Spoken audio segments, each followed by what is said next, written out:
Hello students, तो आज की इस क्लास में आप लोगों को हम क्लास 12 की फिजिक्स विषय के अंतर्गत जो महत्वपूर्ण प्रश्न आपको सॉल्व करा रहे हैं, तो महत्वपूर्ण प्रश्नों के अंतर्गत आज की इस क्लास में यहाँ पर हम डिस्कस करने वाले हैं कि बिंदु आवेश के कारण किसी बिंदु पर उत्पन्न वैद्युत विभव का व्यंजक हमें कैसे प्राप्त करना है। देखिए, बहुत ही कम समय में इस क्वेश्चन को मैं आप लोगों को बहुत ही इजी मेथड से बताने वाला हूं। तो देखिए, क्वेश्चन बोर्ड एग्जाम की दृष्टि से इंपॉर्टेंट है, तो आप सभी लोग इस क्लास को भैया अंत तक देखिएगा। क्लास पसंद आएगी तो क्लास को लाइक कीजिएगा, दोस्तों में इसे शेयर कीजिएगा। चलिए हम स्टार्ट करते हैं। तो हमें यहाँ पर निकालना है बिंदु आवेश के कारण। किसके कारण भाई? बिंदु आवेश के कारण किसी बिंदु पर उत्पन्न वैद्युत विभव का व्यंजक। इसके लिए हम करते क्या हैं? इसके लिए सबसे पहले हम एक बिंदु O मान लेते हैं। ठीक है, मान लेते हैं कि हमारे पास एक बिंदु O है और इस बिंदु O पर हमारे पास एक आवेश है। ठीक है, आवेश आपका Q है और ये एक ऐसे माध्यम में स्थित है जिसका परावैद्युतांक कितना है? परावैद्युतांक K है। ठीक है, तो अगर मैंने किसी माध्यम में जिसका परावैद्युतांक K है उसके एक बिंदु O पर हमने आवेश Q माना है, तो इस आवेश के कारण क्या उत्पन्न होगा भैया? वैद्युत क्षेत्र उत्पन्न होगा।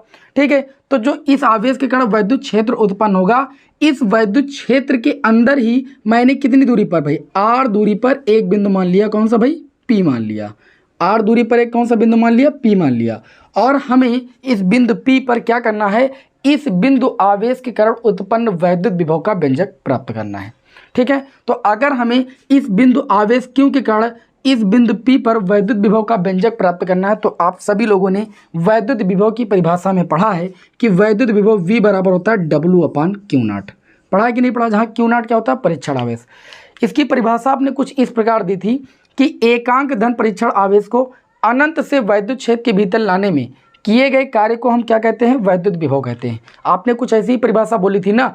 तो आपको अगर इस आवेश के कारण उत्पन्न वैद्युत क्षेत्र के अंदर बिंदु P पर अगर वैद्युत विभव का व्यंजक प्राप्त करना है, तो सबसे पहले आपको क्या करना पड़ेगा? सबसे पहले आप एक परीक्षण आवेश Q0 को लोगे और उसे वैद्युत क्षेत्र के अंदर लाने में किए गए कार्य को निकालोगे। जब आप कार्य निकालोगे तो कार्य और परीक्षण आवेश का जो अनुपात होता है वही आपका वैद्युत विभव कहलाता है।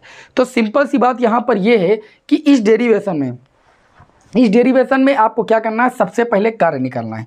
इसके लिए क्या करेंगे कि जो ये हमारे पास बिंदु आवेश O है, इससे x मीटर की दूरी पर, कितनी दूरी पर भैया? x मीटर की दूरी पर हम क्या करेंगे? एक बिंदु ले लेंगे और इस बिंदु का नाम दे देंगे B, और यहाँ पर हमें एक परीक्षण आवेश Q0 मान लेंगे। कितना मान लेंगे भाई? Q0। ठीक, अब इस Q0 परीक्षण आवेश को क्या करेंगे हम? बिंदु B से, देखिए पहले बात तो मेरी समझिए, ये परीक्षण आवेश Q0 इसी को हम लाएंगे इस वैद्युत क्षेत्र के अंदर। जब अंदर लाएंगे तो हमें कार्य करना पड़ेगा, वही कार्य पहले हमें निकालना है। तो कार्य निकालने से पहले एक बात समझिए, अगर ये आवेश यहाँ पर Q है और इससे x मीटर की दूरी पर एक बिंदु B पर हमने आवेश परीक्षण आवेश Q0 ले लिया, तो कूलाम महोदय साहब ने बताया है कि अगर दो आवेश एक दूसरे से कुछ दूरी पर स्थित होते हैं तो उनके बीच कार्य करने वाला आकर्षण अथवा प्रतिकर्षण बल दोनों आवेशों के गुणनफल के अनुक्रमानुपाती और उनके बीच की दूरी के वर्ग के व्युत्क्रमानुपाती होता है। तो हम यहाँ पर क्या करेंगे भैया? मेरी बात को समझिएगा, ये आवेश से ये जो आवेश परीक्षण आवेश है x मीटर की दूरी पर रखा, तो ये आवेश क्या करेगा? इस आवेश पर एक बल लगाएगा। इस बल की दिशा क्या होगी? इस बल की दिशा आपकी बाहर की ओर होगी। होगी कि नहीं होगी? तो आप होगी, होगी भाई। अब हम क्या करेंगे? इस परीक्षण आवेश Q0 को इसके वैद्युत क्षेत्र के अंदर हमें लाना है और जो कार्य करना है वो निकालना है। इसके लिए सबसे पहले हम क्या करेंगे? हम इस परीक्षण आवेश को सबसे पहले तो यहाँ पर चलिए, आपको लिखना क्या? मैं लैंग्वेज बोले दे रहा हूँ क्योंकि लैंग्वेज मैं यहाँ पर नहीं लिख पाऊंगा। आपको सबसे पहले क्या लिखना है? आपको लिखना है कि माना हमारे पास एक बिंदु आवेश क्या है भाई? Q है, जो कि बिंदु O पर स्थित है और ये एक ऐसे माध्यम में स्थित है जिसका परावैद्युतांक K है। ठीक, अब इस Q आवेश के कारण जो उत्पन्न आपका वैद्युत क्षेत्र है, इस वैद्युत क्षेत्र में बिंदु O से R मीटर की दूरी पर हमने एक बिंदु P लिया है, जिस पर हमें क्या निकालना है भाई? इस बिंदु आवेश के कारण वैद्युत विभव का व्यंजक ज्ञात करना है। अब हम क्या करते हैं कि जो हमारा ये बिंदु आवेश Q था, इससे x मीटर की दूरी पर हम एक बिंदु B लेते हैं जहां पर हमने परीक्षण आवेश Q0 को स्थित किया है। कूलाम के नियम से जो Q आवेश है, इस Q0 आवेश पर एक बल लगाएगा जिसकी दिशा बाहर की होगी। तो यहाँ पर हम डायरेक्ट कूलाम के नियम से लिखते हैं, तो लिखेंगे कूलाम के नियमानुसार। कूलाम के नियमानुसार, यहाँ से मैं डायरेक्ट लिखता हूँ, उतनी लैंग्वेज आप लिख लीजिएगा। कूलाम के नियमानुसार हम क्या जानते हैं कि एक आवेश दूसरे आवेश पर क्या आरोपित करता है भाई? बल आरोपित करता है। वो आकर्षण प्रकृति का हो सकता है, प्रतिकर्षण प्रकृति का हो सकता है। आकर्षण प्रकृति कब होगी? जब दोनों आवेश सजाती होंगी। ठीक है, तो दोनों सजाती आवेश हैं, तो यहाँ पर कार्य करने वाला जो बल होगा वो क्या होता है? कूलाम के नियम से 1/4πε0 K, क्योंकि माध्यम का परावैद्युतांक K और दोनों आवेशों का गुणनफल क्यू क्यू नॉट अपान में, दोनों आवेशों के बीच की दूरी, तो इस आवेश से इस आवेश के बीच की दूरी कितनी, तो आप कहोगे x है, तो ये आपका हो जाएगा x स्क्वायर, दूरी का स्क्वायर होता है, इसको मान लेंगे समीकरण 1। अब क्या करेंगे, हमने क्या कहा, वैद्युत विभव निकालना है। वैद्युत विभव निकालने के लिए इस आवेश को इस वैद्युत क्षेत्र के अंदर लाएंगे, तो अंदर लाने में हमें कुछ कार्य करना पड़ेगा। तो अंदर लाने से पहले क्या करेंगे, इस क्यू नॉट परीक्षण आवेश को बिंदु बी से हम पहले सी तक लाएंगे, अल्प विस्थापन मतलब जो है करेंगे यहाँ पर, मतलब इसको थोड़ा सा हल्का सा विस्थापित करेंगे।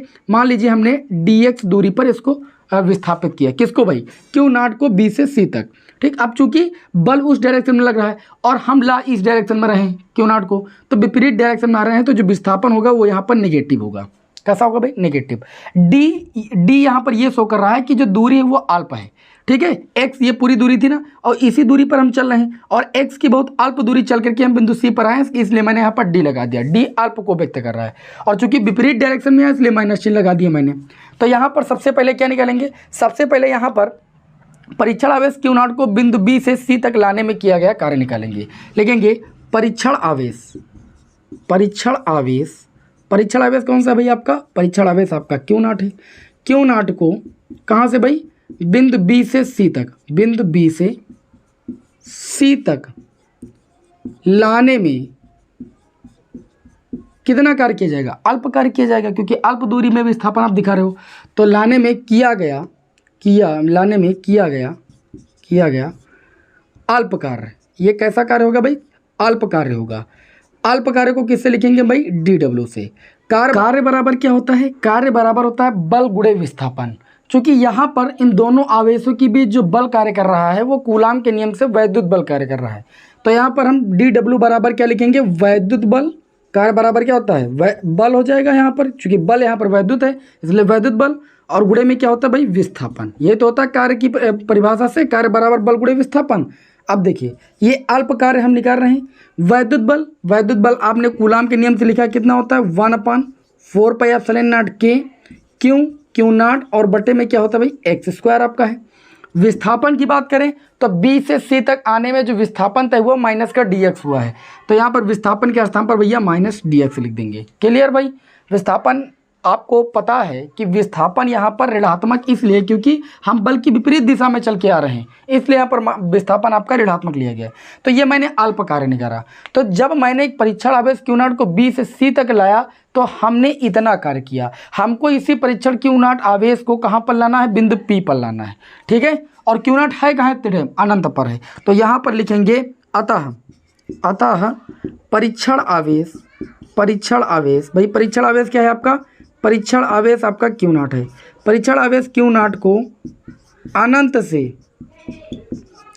से कहाँ पर लाना भाई, वैद्युत क्षेत्र के भीतर बिंदु P पर लाना है। अनंत से बिंदु P तक लाने में किया गया संपूर्ण कार्य, क्योंकि यही वैद्युत विभव की परिभाषा होती है कि अनंत से वैद्युत क्षेत्र के अंदर जो हम परीक्षण आवेश को लाते हैं तो जो संपूर्ण कार्य होता है वो कार्य और परीक्षण आवेश का रेशियो ही वैद्युत विभव कहलाता है।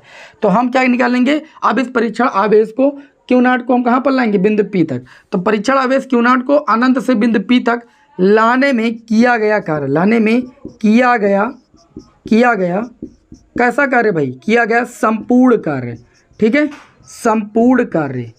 तो संपूर्ण कार्य को किससे लिखेंगे, W से लिखेंगे। अल्प कार्य को किससे लिखेंगे, DW से।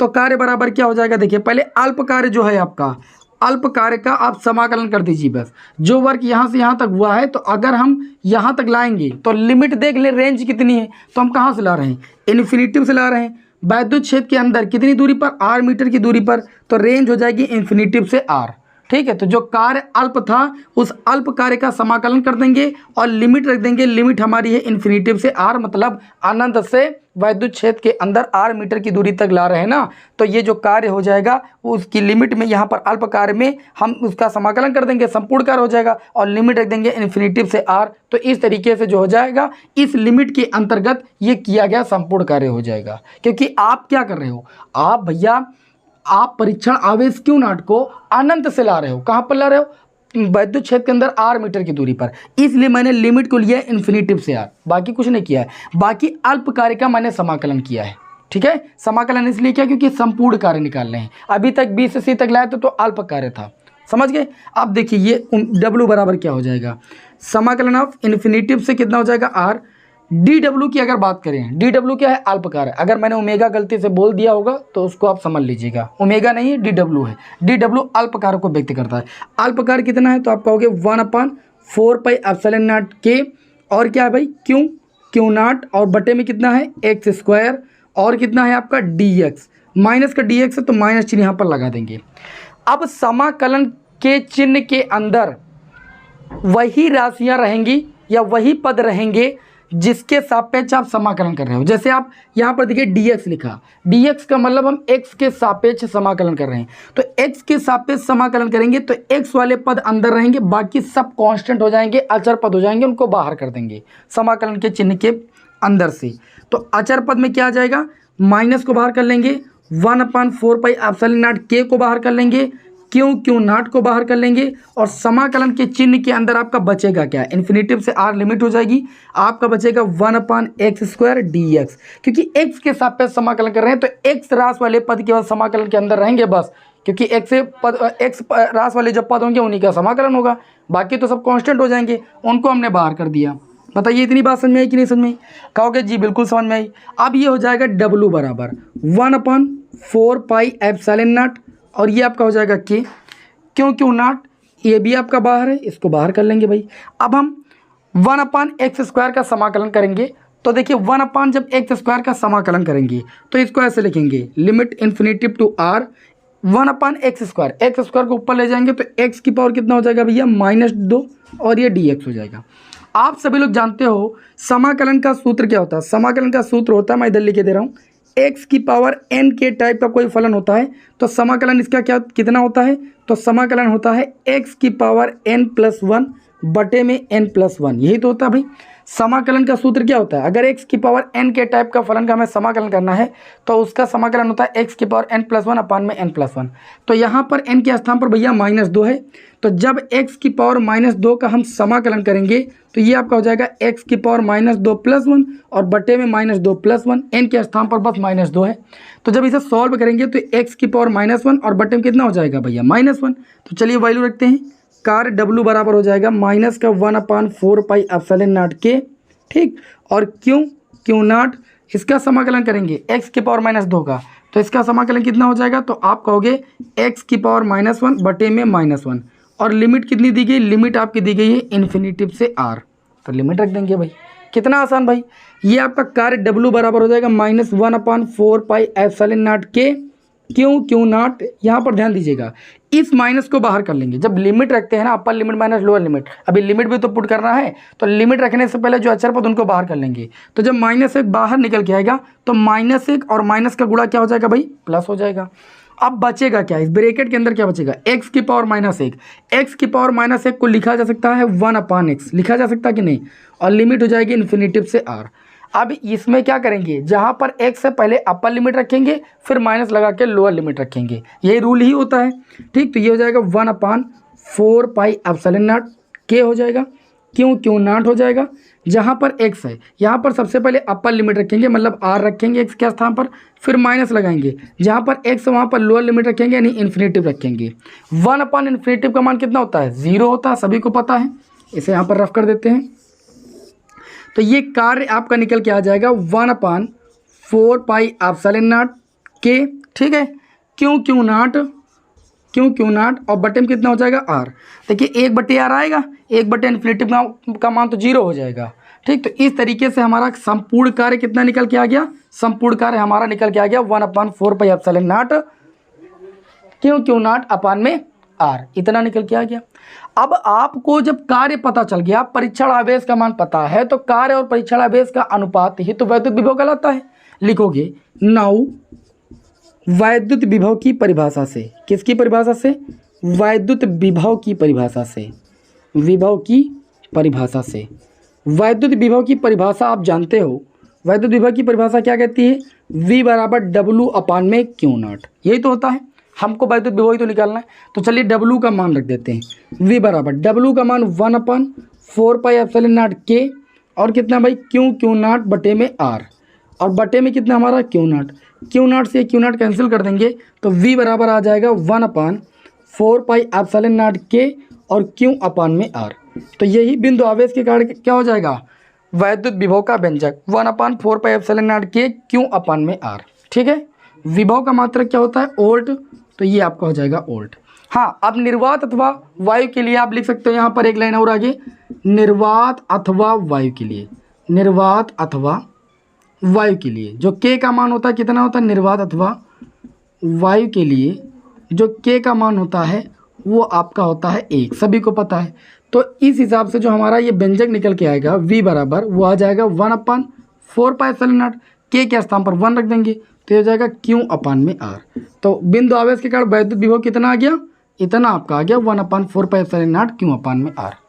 बताइए, इतने कम समय में मैंने आप लोगों को इस डेरिवेशन को बेहतरीन तरीके से बताने की कोशिश की है और हमें उम्मीद है कि आप लोगों को अच्छी तरीके से समझ में आया होगा। वीडियो भैया पसंद आया हो तो वीडियो को लाइक कीजिए और ऐसे ही क्वेश्चन देखने के लिए हमारे चैनल को सब्सक्राइब जरूर करें। मिलते हैं आपको नेक्स्ट क्लास में एक नए महत्वपूर्ण प्रश्न के साथ। जय हिंद, वंदे मातरम।